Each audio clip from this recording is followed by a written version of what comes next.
நேயர்களே, இன்னைக்கு நம்ம பார்க்க போகிறது கம்பு உருண்டை. ஃபஸ்ட்டு கம்பு எடுத்து ஒரு வானிலை போட்டு நல்லா வறுக்கணும். நல்லா பொன்னிறமாக வறுத்துட்டு அது ஒரு தட்டில் மாற்றி வச்சிடணும்.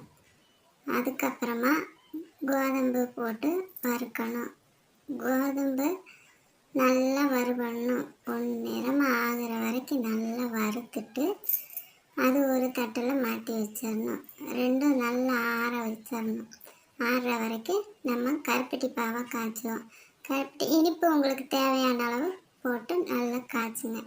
காய்ச்சினதுக்கப்புறமா இது ஒரு மிக்சி பவுலில் போட்டு நல்லா பொடிச்சிடணும். நல்லா மாவாகிற வரைக்கும் நல்லா அரைச்சிட்டு அது ஒரு பாத்திரத்தில் மாற்றி வச்சுட்டு இந்த கருப்பட்டி பாவும் அதுவும் போட்டு நல்லா கிண்டி சின்ன சின்ன உருண்டையாக பிடிச்சி ஒரு தட்டில் மாற்றி வச்சுட்டு